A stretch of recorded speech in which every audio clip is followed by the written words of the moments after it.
বাজার ছেড়ে দিন, এবার বাড়িতেই বানাও দোকানের মতো পারফেক্ট সয়াবিন বড়ি, যেটা আবার বেশ কিছুদিন সংরক্ষণ করতে পারবে। আর এই ভিডিওতে দেখিয়ে দেব কেমনভাবে রেসিপিও তৈরি করতে হয়। তো চলো পুরো ভিডিওর সঙ্গে থাকো। তো বন্ধুরা, কিরণ ফ্যামিলি কুকিংয়ে আজকে আবারও তোমাদেরকে স্বাগত। তো আজকের আবারও তোমাদের সামনে নতুন একটা ভিডিও নিয়ে হাজির হয়ে গেছি। আজকে আমি তোমাদের সামনে দেখাবো বাজারের মতো পারফেক্ট সোয়াবিন কিভাবে আমরা বাড়িতে তৈরি করব। তো চলো বাড়িতে সোয়াবিন তৈরি করে সোয়াবিন রান্না করে তোমাদেরকে দেখাবো। তো চলো পুরো ভিডিওর সঙ্গে থাকো। আজকের ভিডিওটা আশা করব তোমাদের কাছে ভালো লাগবে, আর পুরো ভিডিওটা স্কিপ না করে দেখার অনুরোধ রইল। একেবারে দোকানের মতো সোয়াবিন দানা তৈরি করার জন্য আমি প্রথমেই এখানে নিয়ে নিয়েছি সোয়াবিনের বীজ। তো সোয়াবিনের বীজের সঙ্গে তোমাদের একটু পরিচয় করিয়ে দিই। তো তোমরা এই বীজটা সবাই চেনো, আর আমি কাল রাত থেকে এই সোয়াবিনের বীজটাকে ভিজিয়ে রেখেছি। অনেকেই হয়তো জানো না, তাদেরকে আমি একটু দেখিয়ে দিচ্ছি। দেখো এই কত সুন্দর এই বীজগুলো তোমরা যে কোনো মুদিখানার দোকানে না হলে অনলাইন থেকে পেয়ে যাবে।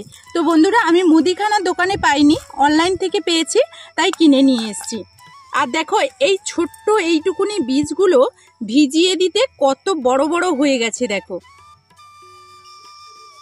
আর এই বীজগুলো আমি কাল রাত থেকে ভিজিয়ে রেখেছি।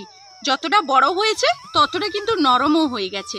তোমরা যখনই এই বীজটা থেকে সোয়াবিন তৈরি করবে তখন কিন্তু আগে থেকেই ভিজিয়ে রেখে দেবে। এটা কতটা নরম হয়েছে দেখো, এই যে দেখো কতটা নরম হয়েছে। আর বন্ধুরা, এইভাবে হালকা করে একটু ঘষে দেবে, একটু হালকা করে, বেশি জোর করে চাপার কোনো প্রয়োজন নেই। হালকা করে ঘষে দিলে দেখো এর মধ্য থেকে একটা খোলা বেরিয়ে আসছে। এই খোলটাকে আমরা ধুয়ে পরিষ্কার করে ফেলে দেব। এই জন্য হালকা করে আমি একটু ঘষে নেব, এইভাবে চেপে চেপে। বেশি ঘষাঘষি করব না, এইভাবে চেপে পরিষ্কার করে আবারও নিয়ে চলে এসেছি। আর সোয়াবিন দানাগুলো দেখো কত সুন্দর আর কত বড় বড় হয়ে গেছে, এতটাই দেখতে সুন্দর লাগছে।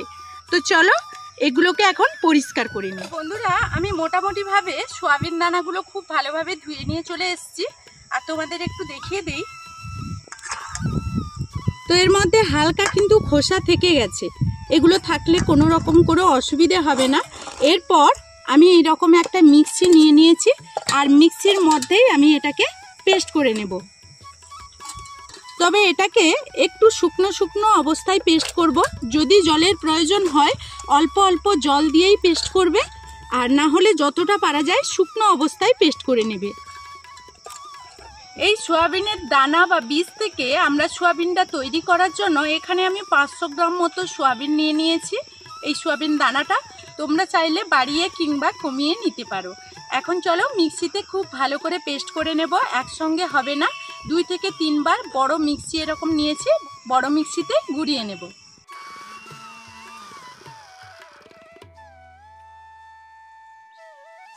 যেহেতু এটা যতটা সম্ভব শক্ত করা যায় সে বিষয়ে খেয়াল রাখতে হবে। এই জন্য এইরকম ঘুরিয়ে ঘুরিয়ে অল্প একটু একটু জল দিয়ে আবারও এখানে ঘুরিয়ে নেব।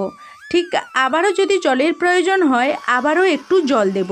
প্রত্যেকবারে 1 থেকে 2-4 চামচ করে জল দিয়ে এইরকম ভালো করে ঘুরিয়ে নেব। তবে একেবারে যে মিহি পেস্ট করতে হবে সেটা নয়।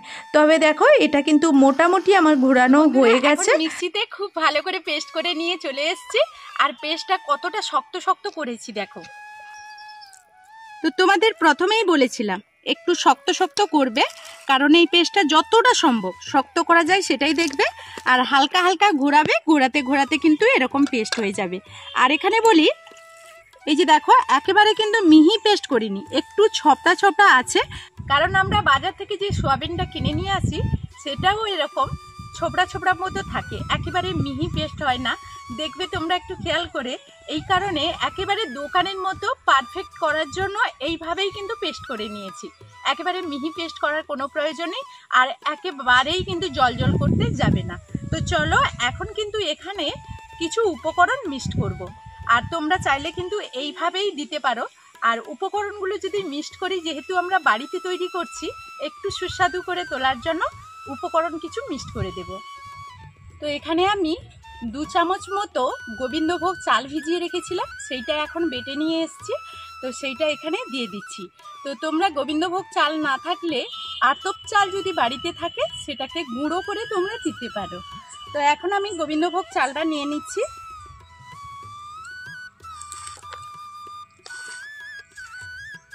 দিয়ে দিচ্ছি 1 চামচ মতো হলুদ, 2 চামচ বেসন, 1 চামচ আমি লঙ্কার গুঁড়ো নিয়ে নিয়েছি, আর দিয়ে দিচ্ছি 1 চামচ মতো এখানে লবণ। এই সমস্ত উপকরণ খুব ভালোভাবে আমি কিন্তু মিক্সড করে নেব।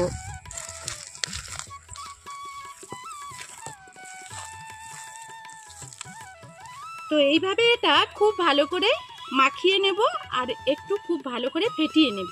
ফেটিয়ে নিলে তাহলে এই সয়াবিন দানাগুলো মানে সয়াবিন বড়িগুলো ফুলবে আর হালকাও হবে, খেতেও ভালো লাগবে।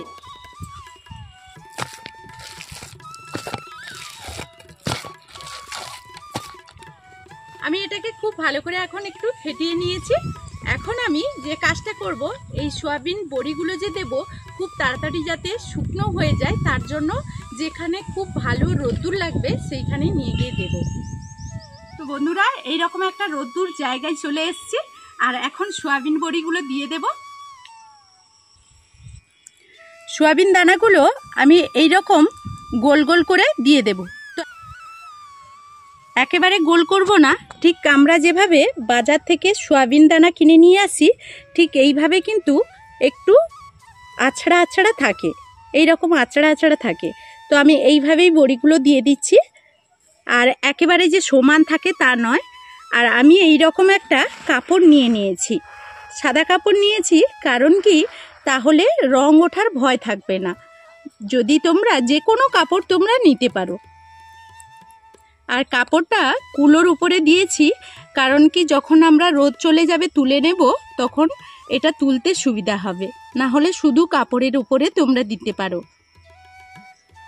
তো এইভাবে সবগুলো এরকম করে বড়ি এইখানে দিয়ে দেব, যতগুলো ধরবে, না হলে অন্য একটা বাসন নিয়ে এসে দিয়ে দেব। এইভাবে সবগুলো দিয়ে তারপরে আবার তোমাদের সামনে চলে আসছি।